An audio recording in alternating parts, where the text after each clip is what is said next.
Hello నమస్తే అందరికీ. Parvathamma temple అని చెప్పిన కదా, ఇదే ఆ టెంపుల్.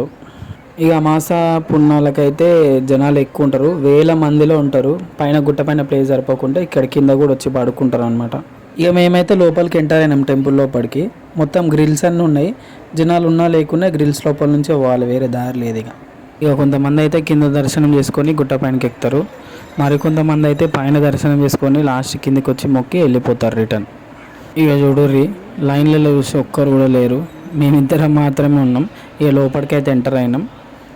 వీడియో తీయనీయరేమో అనుకున్నాం, కానీ నేనైతే తీయనని చెప్పిన. మా వైఫ్ వెనకాల నుంచి మెల్ల వీడియో అయితే తీసింది. అంటే పూజారి వాళ్ళు అయితే లేరు లోపల, బయటనే ఉండేవాళ్ళు. వాళ్ళు ఉంటారేమో అన్న భయంతోనే అంత క్లారిటీగా అయితే తీయలేదు. ఇక మాకైతే దర్శనం మంచిగా జరిగింది. మాతో పాటు మీరు కూడా దర్శనం చేసుకోండి. ఎప్పుడైనా వీలైతే పార్వతమ్మ టెంపుల్, గుట్టపైన టెంపుల్ రెండు దర్శనం చేసుకొని వెళ్ళండి, మర్చిపోకండి. ఇక గుడి లోపల అయితే దర్శనం మంచిగా జరిగింది. బయటికి వెళ్ళినాం, వెనకాల నుంచి బయటికి వెళ్తే ఇక్కడ ఆవులు అవన్నీ ఉన్నాయి. అందరూ మొక్కి బొట్లు పెట్టేసి వాళ్ళు కూడా పెట్టుకుంటారు. ఇక మేము కూడా మొక్కినాం, మొక్కేసి కొద్దిసేపు చూసి అట్లా ముందుకు పోయినాం. ముందుకైతే పోయి వెళ్ళిపోదాం అనుకున్నాం బయటికి. మా వైఫ్ అయితే గుర్రమని చూసి కొద్దిసేపు చూద్దామన్నది. అట్లనే చూస్తున్నాం. చాలామంది చిన్నపిల్లలు, పెద్దోళ్ళు అందరూ మొక్కుతారు. ఇక ఇక్కడ చూడండి, ఇక్కడైతే కొబ్బరికాయలు అవన్నీ కొడతారు. ఆ నుంచి మేము బయటికి అయితే వచ్చేసినాం. బయటికి వచ్చినాక చూడర్రి, మొత్తం వెహికల్సే ఉంటాయి.